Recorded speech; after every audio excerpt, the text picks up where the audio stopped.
கைகளை அசைத்து ஒரு ஹல்லேலூயா. ஸோ நம்முடைய வாழ்க்கையில் நம்ம ஏமாறவே மாட்டோம். நான் சாகிற வரைக்கும் யாரிடத்துலையும் நான் ஏமாறவே மாட்டேன் அப்படின்னு யாரும் சொல்லிட முடியாது.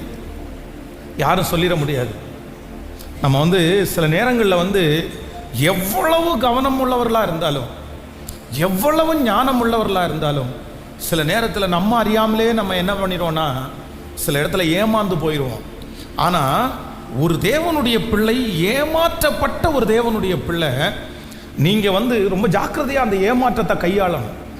அந்த ஏமாற்றத்தை சரியாக நீங்கள் கையாளலைன்னா அந்த ஏமாற்றம் உங்களை எங்கே கொண்டு போய் விடும் அப்படின்னா மரணம் வரைக்கும் உங்களை கொண்டு போய் விட்டுரும். உங்களை தற்கொலைக்கு நேராக உங்களை வழிநடத்தும். உங்களுடைய வாழ்க்கையை முழுவதும் முடிச்சு போயிடும். அதனால் ஒரு 3 காரியத்தை உங்களோட சொல்லி உங்களுக்காக ஜெபிக்க போகிறேன். இந்த செய்தி உங்களுக்கு ரொம்ப பிரயோஜனமாக இருக்கும்னு நான் நம்புகிறேன். ஸோ இன்றைக்கு ஒருவேளை இந்த சிச்சுவேஷன் உங்களுக்கு இருக்குமான்னு எனக்கு தெரியல. ஆனாலும் ஆண்டவர் ஒரு வார்த்தையை பேசுகிறார் என்றால் அது காரணம் இல்லாமல், நோக்கம் இல்லாமல் ஆண்டவர் பேசவே மாட்டார். அவர் பேசுகிறதுக்கு கண்டிப்பாக காரணம் இருக்கும். நம்பர் 1, முதலாவதாக ஒரு தேவனுடைய பிள்ளை ஏமாற்றத்தை எப்படி கையாளணும் வாசிக்கலாம். வேதத்தை திறந்து ஒரு வசனம், ஆதியாகமம் 26வது அதிகாரத்தினுடைய 21வது வசனத்தை வாசிக்க போகிறோம். ஆதியாகமம் 26ஆம் அதிகாரத்தினுடைய 21வது வசனத்தை வாசிக்கலாம். வேறொரு துறவை வெட்டினார்கள், அதை குறித்தும் வாக்குவாதம் பண்ணினார்கள். ஆகையால் அதற்கு சித்னா என்று பெயரிட்டான். பின்பு அவ்விடம் விட்டு பெயர்ந்து போய் வேறொரு துறவை வெட்டினான். அதை குறித்து அவர்கள் வாக்குவாதம் பண்ணவில்லை. அப்பொழுது அவன், நாம் தேசத்தில் பலுகும்படி இப்பொழுது கர்த்தர் நமக்கு இடம் உண்டாக்கினார் என்று சொல்லி அதற்கு ரகபோத் என்று பெயரிட்டான். கர்த்தருடைய பிள்ளைகளே, வேதத்தில் ரொம்ப ஏமாந்து போன ஒரு மனுஷன் யார் அப்படின்னா இந்த ஈசாக்கு. இந்த ஈசாக்கை குறித்து பொதுவாக வேதத்தில் வாசிக்கும் போது இவன் யார் அப்படின்னு சொன்னால், இவன் ரொம்ப ரொம்ப சாஃப்டான, ரொம்ப அமைதியான ஒரு புருஷன் தான் இந்த ஈசாக்கு. ஈசாக்கு வாயில்லாத பூச்சி, எதிர்த்து பேச தெரியாதவன், சத்தம் போட தெரியாதவன். பாருங்க, தன்னுடைய தகப்பனாகிய ஆபிரகாம் ஆண்டவர் பலி செலுத்தணும்னு சொன்னபோது தன்னுடைய மகனாகிய ஈசாக்கை கட்டைகளை எல்லாம் அடுக்கி அதன் மேல் அவர் என்ன பண்ணார், அவனை கட்டி படுக்க வச்சிட்டார். ஒரு வாலிப பையன். அந்த நாட்களில் ஈசாக்கு வாலிப பையன். ஆனால் ஆபிரகாமுக்கு எத்தனை வயசு ஆகுது அப்படின்னா கிட்டத்தட்ட 100 வயசு அவருக்கு தாண்டிருச்சு. 100 வயதை தாண்டின ஒரு தகப்பனார், வாலிப வயதாக இருக்கிற ஒரு மகன். அப்போ யார் இந்த இடத்துல ஜெயிப்பா? யார் இந்த இடத்துல மேற்கொள்ள முடியும்? இந்த இடத்துல இந்த அவுத்து விட்றீங்களா இல்லையா? என்ன நினச்சிங்க? என்ன சும்மா இப்படி கொண்டு வரலான்னு நினச்சிங்களா?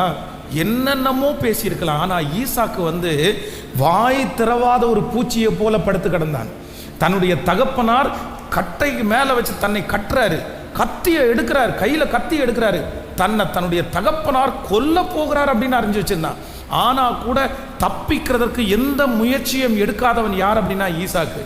ஈசாக்கை பொறுத்த வரைக்கும் ரொம்ப ஒரு 100 வயசில் பிறந்ததுனால என்ன தெரியல, ரொம்ப சாஃப்டான ஒரு கேரக்டர். ஆனால் இந்த இடத்துல என்ன வருதுன்னா, ஏசேக்கு அப்படின்ற ஒரு இடத்துல அவனுடைய துறவை ரொம்ப வாஞ்சையாய் தோண்டுகிறார். ஐயோ, எங்கள் அப்பா சம்பாதிச்சது, எங்கள் அப்பாவுடைய சொத்து இப்போ என் கையில் கிடச்சிருக்குது. ரொம்ப கற்பனையோட பெரிய காரியத்தை யோசித்து அந்த துறவை தோண்டும் போது அந்த ஊர்காரங்கள்லாம் அவனை ஏமாத்துறாங்க. இல்லை, இது உன்னுடையது இல்லை, நீ எப்படி இதை உன்னுடையதுன்னு சொல்லுவேன்? எழுதி வச்சிருந்தா உன்னுடையது ஆகுமா? அப்போ தன்னுடைய தகப்பனார் உண்டாக்கின தன்னுடைய நல்ல சொத்து, தன்னுடைய சொத்தை இவன் இப்போ ஏமாந்து விட்டுட்டு வர வேண்டிய ஒரு சூழ்நிலை உண்டானது. ஸோ 2வது இடத்துல போகிறான். அங்கே போய் வாஞ்சியோட கூட சரி பரவாயில்ல, அந்த இடத்த தான் தரல, இது எங்கள் அப்பாவுடைய தான், இந்த இடத்த அவங்க ஏமாற்ற முடியாதுன்னு சொல்லி அந்த இடத்துல துறவை தோண்டுகிறான். வேதம் சொல்கிறது, அங்கேயும் அவர்கள் அவனோடு வாக்குவாதம் பண்ணி இது எங்களுடையது அப்படின்னு சொல்லி அவனை துரத்தி விடுவதற்கு எத்தனை பண்ணினார்கள். ஆனால் வேதம் சொல்லுகிறது, அவன் மறுபடியும் அந்த இடத்தை விட்டு இன்னொரு துறவை தோண்டி அதற்கு ரகபோத் என்று பெயரிட்டான். கர்த்தர் அங்கே அவனுக்கு இடம் உண்டாக்கினார். ஆமென். இந்த ஏமாற்றத்தை ஒரு தேவனுடைய பிள்ளை எப்படி கையாளணும் அப்படின்னு சொன்னால், சிலர் வந்து ஏமாந்த உடனே என்ன நினைக்கிறாங்க அப்படின்னு சொன்னால், அவ்வளோதான் என் வாழ்க்கை முடிஞ்சிருச்சு, அவ்வளோதான், இனி இதுக்கு மேலே நான் பண்ண முடியாது, எனக்கு இதுக்கு மேலே எந்த காரியத்தை செய்வதற்குள்ள வசதிகள் எதுவும் இல்லை, நான் இந்த இடத்துல ஏமாத்திட்டேன், இல்லை என் சொந்தம் என்னை ஏமாத்திருச்சு, இல்லை என்னுடைய அண்ணன் தம்பி என்னை ஏமாத்துச்சு, இல்லை அவங்கெல்லாம் நல்லா இருக்காங்க, அவங்கெல்லாம் நல்லா வருவாங்க, நான் நல்லா வரமாட்டேன், எனக்கு கொடுக்கல. இப்படிப்பட்ட நினைவு ஒரு தேவனுடைய பிள்ளைக்கு இருக்கவே கூடாது. ஒன்று நீங்கள் நினைத்து கொள்ளுங்கள், உங்களை எத்தனை விசை அவர்கள் உங்களை ஏமாற்றினாலும் அவர்கள் ஏமாற்றினதை விட 10 மடங்கு அதிகமாய் திரும்ப கொடுக்கிறதற்கு கர்த்தர் வல்லவராய் இருக்கிறார். நீங்கள் ஏமாந்த பணத்தை பல மடங்கு திரும்பி தருவதற்கு ஆண்டவர் வல்லவராயிருக்கிறார். நீங்கள் விட்ட பணத்தை திரும்பி தருவதற்கு கர்த்தர் வல்லவராயிருக்கிறார். ஆண்டவர் உங்களுக்கு ஒரு ரகபோத்தை கொடுப்பாரே, ஆனால் கர்த்தர் சித்னாவிலே இழந்தது, ஆமேன், ஏசேக்கிலே இழந்ததை கர்த்தர் பல மடங்கு உங்களுக்கு ரகபோத்திலே தருவதற்கு கர்த்தர் வல்லவராயிருக்கிறார். நான் நம்புகிறேன், இந்த சத்தத்தை கேட்கிற ஆண்டவருடைய பிள்ளையே, என்னை இப்படி ஏமாத்திட்டானே, இனி எனக்கு ஒண்ணுமே இல்லை, என்னுடைய அப்பா கொடுத்ததை ஏமாத்திட்டான், எங்க அம்மா கொடுத்ததை ஏமாத்திட்டான், நான் சம்பாதிச்சதை ஏமாத்திட்டான், என் வாழ்க்கையே முடிஞ்சிருச்சு, இதுக்கு மேல நான் என்ன பண்ணுவேன்னு யாரோ ஒருத்தர் இந்த செய்தியை கேட்டுக்கொண்டிருக்கலாம். ஆனா ஆண்டவர் வாக்கு கொடுக்கிறார், நீ சோர்ந்து போகாதே, நீ மனம் தளராதே, நீ தொடர்ந்து முன்னேறு, நீ தொடர்ந்து வேலை செய்ய ஆரம்பி, நீ தொடர்ந்து காலடி எடுத்து வை. ஓ ஹல்லேலூயா!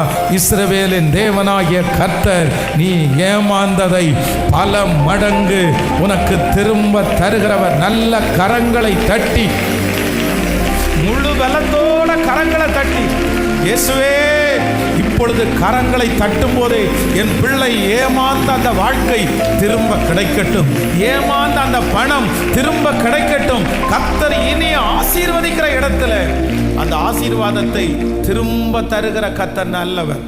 இதுவரையிலும் ஏமாந்தது போகட்டும், இதுவரையிலும் ஏமாந்தது போகட்டும். இன்னைக்கு முதல் எனக்கு இருக்க வேண்டியது என்ன அப்படின்னு சொன்னா, பரவாயில்ல பரவாயில்ல பரவாயில்ல, அந்த இடத்துல ஏதோ கர்த்தர் உங்களுக்கு கற்றுக் கொடுத்தார், ஏதோ உங்களை அவர்களை ஏமாற்றினார்கள், ஆனால் கர்த்தர் இன்னொரு வழியை கர்த்தர் நிச்சயமாய் திறக்காமல் இருக்கவே மாட்டார். என்னுடைய ஏமாற்றம் என்னுடைய முடிவல்ல, என்னுடைய ஏமாற்றம் என்னுடைய முடிவல்ல. ஒரு 3 பேருடைய கரத்தை பிடிச்சி சொல்லுங்க, ஏமாற்றங்கள் உங்களுக்கு முடிவு அல்ல. சொல்லுங்க, ஏமாற்றங்கள் உங்களுக்கு முடிவு அல்ல. ஏமாற்றங்கள் உங்களுடைய வாழ்க்கையிலுடைய கடைசி நஷ்டம் அல்ல. உங்களை மறுபடியும் தொடர்ந்து தூக்கி எடுப்பதற்கு என்னுடைய தேவன் அவர் வல்லவராயிருக்கிறார். அவர் நம்பிக்கை துரோகங்களை மாற்றுகிற தேவன். நம்பிக்கை துரோகம் செய்தவர்களுக்கு முன்பாக உங்களுக்கு ஒரு பந்தியை ஆயத்தப்படுத்துகிற தேவன். உங்களை ஏமாற்றுகிறவர்களுக்கு முன்பாக உங்களுக்கு ஒரு பந்தியை ஆயத்தப்படுத்துகிற தேவன். உங்களை நம்பி நம்பி ஏமாற்றினவர்களை கர்த்தர் சொல்றார், அவர்களுக்கு முன்பாக நான் உன்னை கிருபையாய் நடத்துவேன். அல்லேலூயா! யாரோ ஒருத்தருக்கு பேசலாம், என் பிள்ளை ஏமாந்து போச்சு. பாருங்க, சில கடந்த நாட்களில் ஒரு வாலிப தம்பி தங்கச்சி 2 பேரையும் சந்தித்தேன். அந்த தங்கச்சி பார்த்தீங்கன்னா அவளுக்கு 23 வயசு, 22 வயசில் கல்யாணம் ஆயிடுச்சு.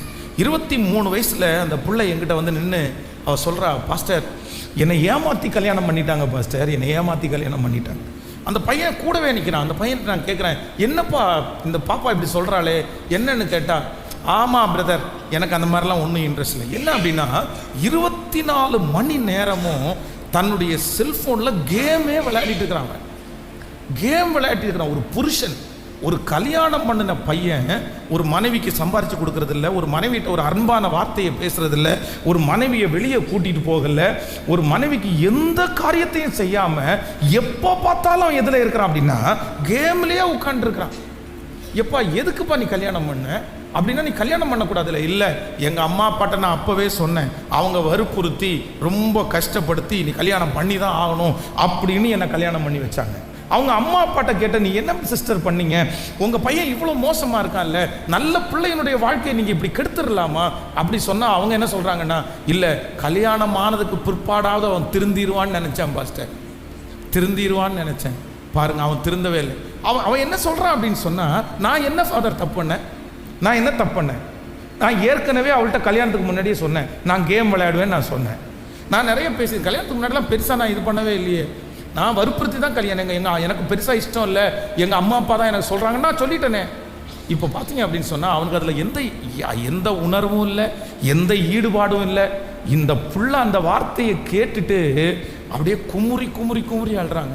பாஸ்டர், எங்கள் அப்பாவுக்கு 3 பிள்ளைங்க, என் ஒருத்தியை கல்யாணம் பண்ணி கொடுக்கறதுக்கு எங்கள் அப்பா எவ்வளோ கஷ்டப்பட்டார் தெரியுமா, எவ்வளோ லட்சம் கடன் வாங்கினார் தெரியுமா, அவருடைய எத்தனை வருஷத்தினுடைய உழைப்பு தெரியுமா, இவ்வளவு லட்சம் பண்ணி இவ்வளோ கடன் பட்டு என்னை கல்யாணம் பண்ணி கொடுத்து நான் இன்னைக்கு என் கணவனார் கேம் விளையாடுறேன்னு நான் போய் நின்னா என் அப்பா என்ன பாஸ்டர் பண்ணுவார்?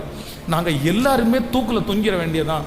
அந்த 23 வயசில் அந்த பிள்ளை ஒரு தப்பும் பண்ணாமல் அந்த பிள்ளை அவ்வளோ ஏமாந்து நிற்கிறத பார்த்தா அவ்வளோ வருத்தமாயிருச்சு. ஆனால் நான் என்ன சொன்னேன்னா, நீ கவலைப்படாது, ஆண்டவர் மாற்றுவதற்கு வல்லவராக இருக்கு. ஆண்டவர் உன் குடும்பத்தை தூக்கி எடுப்பார். அவரால் முடியாதது ஒன்றுமே இல்லை. நீ ஏமாறவே நினைச்சதை கர்த்தர் நன்மையாய் முடிய பண்ணுவார். கர்த்தர் திரும்ப உனக்கு கொண்டு வருவார் அப்படின்னு அந்த பிள்ளைக்காக ஜெபம் பண்ணி நான் அனுப்பி வச்சேன். இந்த சத்தத்தை கேட்கிற யாரோ ஒருத்தர் ஒருவேளை அந்த சூழ்நிலையில் இருக்கலாம். பாஸ்டர், என் மகனை கொண்டு போய் வச்சு ஏமாத்திட்டாங்க, என் மகளை கொண்டு போய் வச்சு ஏமாத்திட்டாங்க, என் கணவனார் அப்படியே ஏமாத்திட்டாங்க, எங்கள் குடும்பமே இன்னைக்கு ஒன்றும் இல்லாமல் போயிருக்குது, நாங்கள் எழும்பவே மாட்டோம் போல தெரியுது. எத்தனை வருஷத்தினுடைய உழைப்பு, எத்தனை வருஷத்தினுடைய காரியங்கள், ஐயோ என்ன நினைக்கவே முடியல பாஸ்டர். ஆனால் ஆண்டவர் வாக்கு கொடுக்கிறார், நீ சோர்ந்தே போகாதே மகளே, நீ சோர்ந்தே போகாதே மகனே. ஏசேக்கில் உன்னை ஏமாத்தலாம், சித்தனாவில் உன்னை ஏமாத்தலாம், ஆனால் கர்த்தர் உனக்கு ஒரு ரகபோத்தை தந்து உன்னுடைய ஏமாற்றங்களுக்கு ஈடு கட்டுவேன் என்று வாக்கு கொடுக்கிறார். உங்களுடைய ஏமாற்றங்களுக்கு ஈடு கொடுக்கிற ஒரு கர்த்தர் இந்த இடத்துல அசைவாடி கொண்டிருக்கிறார். நம்புறவங்க முழு பலத்தோடு, எனக்கு சகிக்கக்கூடிய பலன் தாரும், எனக்கு தாங்கக்கூடிய பலன் தாரும் ஆண்டவரே. எங்களுடைய ஏமாற்றங்கள் எங்களுடைய வாழ்க்கையினுடைய முடிவு அல்ல. ஆமே. நம்பர் 1, முதலாவதாக ஒரு தேவனுடைய பிள்ளை ஏமாற்றங்களை எப்படி ஃபேஸ் பண்ணணும், எப்படி எதிர்கொள்ளணும் அப்படின்னா, நம்பர் 1, ஏமாற்றங்கள் என் வாழ்க்கையினுடைய என்ன இல்லை அப்படின்னா முடிவு இல்லை. சொல்லுங்க பார்க்கலாம். ஏமாற்றங்கள் என் வாழ்க்கையினுடைய முடிவு அல்ல. கர்த்தர் ஒரு வழி எனக்கு அடைத்தால் இன்னொரு வழியை திறப்பதற்கு கர்த்தர் வல்லவராய் இருக்கிறார். கைகளை அசைத்து ஒரு ஹல்லேலூயா சொல்லுவார். நம்பர் 2, இரண்டாவதாக ஒரு தேவனுடைய பிள்ளை ஏமாற்றத்தை எப்படி கையாளணும் அப்படின்னா, வாசிக்கலாமா? நீங்கள் 2 சாமுவேல் 13ஆம் அதிகாரத்தினுடைய 22வது வசனத்தை வாசிக்கலாமா? 2 சாமுவேல் 13ஆம் அதிகாரம், 2 சாமுவேல் 13ஆம் அதிகாரத்தினுடைய 22வது வசனம். அப்சலோம் அம்னோனோடே நன்மையாகிலும் தீமையாகிலும் பேசவில்லை. தன் சகோதரியாகிய தாமாரை அம்னோன் கற்பழித்த காரியத்தின் நிமித்தம் அப்சலோம் அவனை பகைத்தான். அடுத்த வசனம் வாசிக்கலாம். 2 வருஷம் சென்ற பின்பு அப்சலோம் எப்ராயிமுக்கு சமீபமான பாலாத்தேசேரிலே ஆட்களை வைத்து ஆடுகளை மயிர் கத்தரிக்கிற வேலையில் இருந்தான். அங்கே ராஜகுமாரர்கள் எல்லாரையும் விருந்துக்கு அழைத்தான். அடுத்த வசனம், அவன் ராஜாவினிடத்திற்கு போய்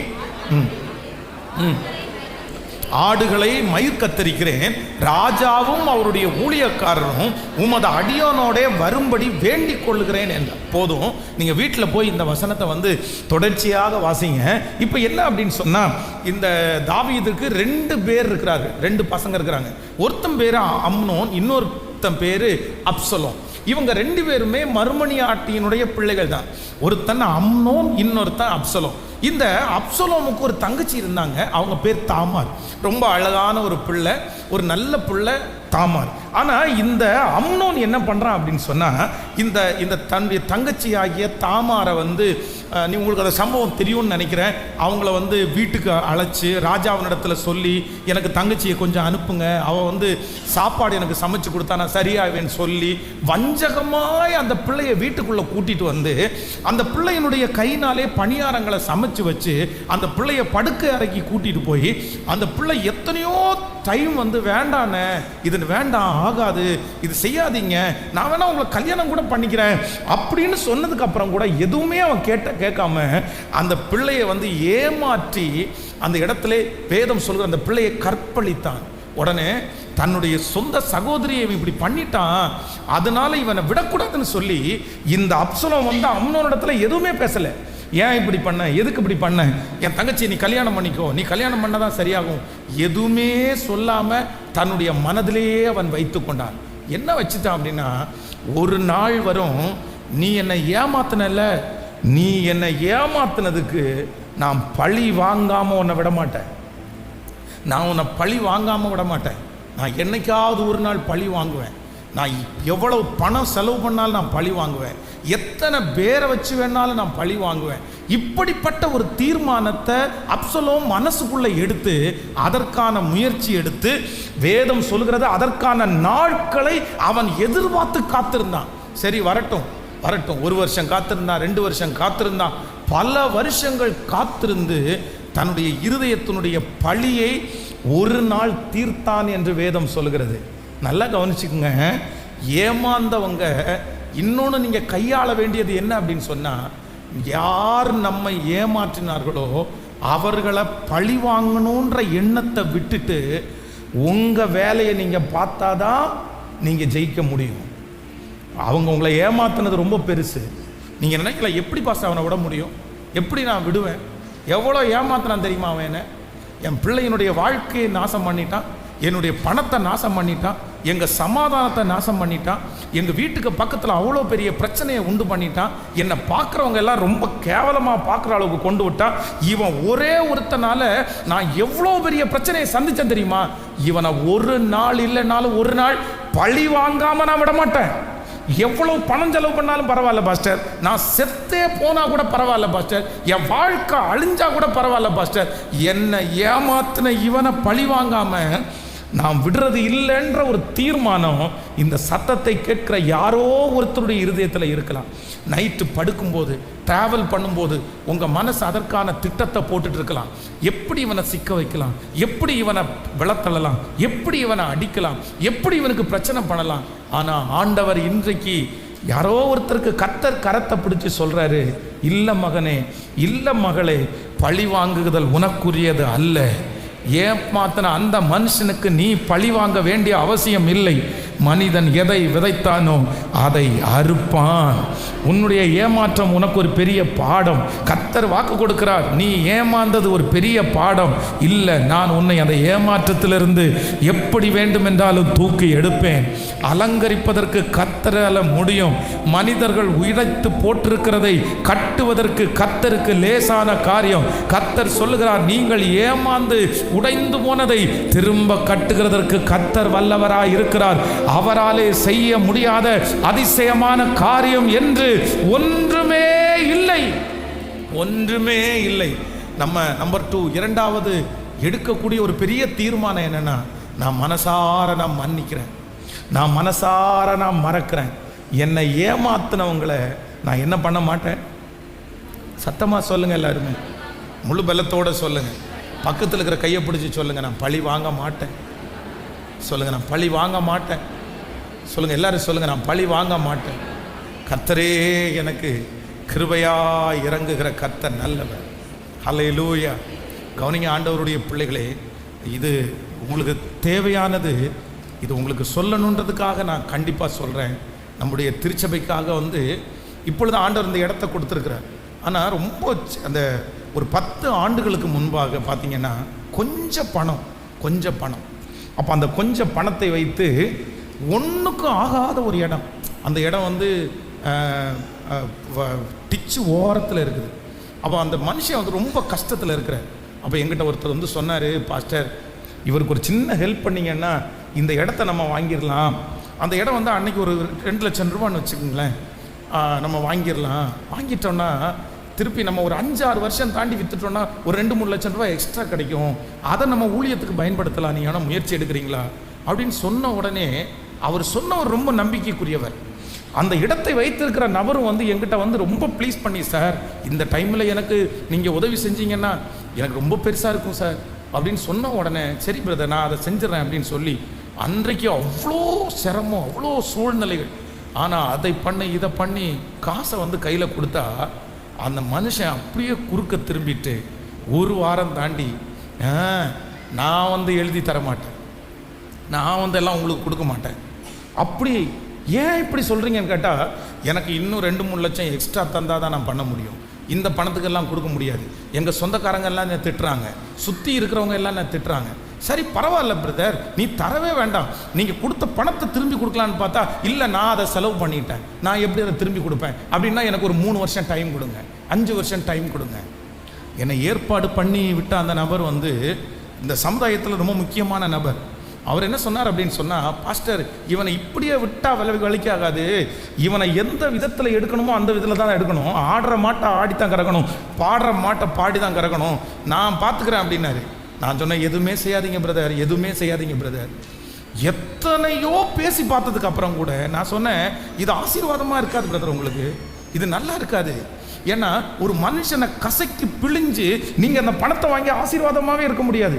எத்தனையோ சொன்னதுக்கு அப்புறம் கூட அந்த மனுஷன் பணத்தையும் கொடுக்கல, அந்த காரியத்தையும் செய்யலை. அதற்கு பிறகு என்ன பண்ண வேண்டியதாயிடுச்சு அப்படின்னா, அந்த மனுஷன் கேட்டது மாதிரியே எக்ஸ்ட்ரா கொடுத்து தான் அந்த காரியத்தை வாங்க வேண்டிய ஒரு சூழ்நிலைக்கு தள்ளப்பட்டாச்சு. மனசு நொந்து மனசு வருத்தப்பட்டு அந்த காரியத்தை செஞ்சோம். ஆனால் நான் எடுத்த ஒரு பெரிய தீர்மானம் என்ன அப்படின்னு சொன்னால், எனக்கு அதனால் நஷ்டம் வந்தால் கூட பரவாயில்ல, அதனால் நான் கஷ்டப்பட்டால் கூட பரவாயில்ல, ஆனால் என்ன செய்ய மாட்டேன் அப்படின்னா அந்த மனுஷனை பழி வாங்கணுன்ற ஒரு விஷயத்தில் நான் காலடி எடுத்து வைக்க மாட்டேன் என்று ஒரு தீர்மானம் எடுத்தேன். அந்த தீர்மானம் எடுத்தேன். நான் நம்புகிறேன் கர்த்தர் கைவிடவே இல்லை, கர்த்தர் கைவிடவே இல்லை. ஆண்டவருடைய பிள்ளைகளே, இன்னைக்கு இந்த உலகம் வந்து சில நேரத்தில் நமக்குள்ளே எழும்புற அந்த டெம்டேஷன்ஸ் வந்து ஏமாந்துட்டோன்னு தெரிஞ்சிட்டாலே நம்மளால் சமாதானமாக இருக்க முடியாது. அவ்வளோ கோபம் வரும், அவ்வளோ கோபம் வரும். ரொம்ப உண்மையில புரியுது அதனுடைய வருத்தம் எவ்வளோ அப்படின்னு எனக்கு தெரியும், அதனுடைய கஷ்டம் எவ்வளோ. நிறைய பேருடைய வாழ்க்கையில் தூக்கமே போயிடுச்சு, நிறைய பேருக்கு சாப்பாடே போயிடுச்சு, நிறைய பேருக்கு அதனால பெரிய ப்ரெஷர் உண்டாயிருச்சு. நான் இப்படி ஏமாத்துட்டேனே பாஸ்டர், நான் இப்படி ஏமாத்து, என்னமாவது ஒன்று பண்ணணும் பாஸ்டர், அவனை என்னமாவது பண்ணணும். கர்த்தர் நான் யாரையுமே சபிச்சதில்லை, ஆனால் அந்த நபரை நான் சபிக்கிறேன் அப்படின்னு கூட நீங்கள் சொல்லலாம். ஆனால் ஆண்டவர் இன்றைக்கு உங்களுக்கு தெளிவாய் பேசுகிறார், பழி வாங்குதல் உங்களுக்குரியது அல்ல. ஆமேன் சொல்லுங்கள். என்னை ஏமாத்தினவங்களை நான் பழி வாங்கணும்னு நினைக்கிறத விட என்னை ஏமாத்தினவங்க மத்தியில் என்னை உயர்த்துகிற கர்த்தர் என்னோடு கூட இருந்து என்னை ஆசீர்வதிப்பார் என்று நான் காலடி எடுத்து வைக்கும்போது என் சத்துருக்களுக்கு முன்பாக எனக்கு ஒரு பந்தியை ஆயத்தப்படுத்தி என் தலையை எண்ணெயினால் அபிஷேகம் பண்ணுகிற கர்த்தர் கரங்களை முழு பலத்தோடு தட்டி கர்த்தர் நல்லவர், கர்த்தர் நல்லவர், கர்த்தர் நல்லவர், எனக்கு குறித்ததை நிறைவேற்றி முடிப்பவர் நீரே ஐயா, நீரே எனக்காக யாவையும் செய்து முடிப்பவர் நீரே ஐயா, நீரே எனக்கு குறித்ததை நிறைவே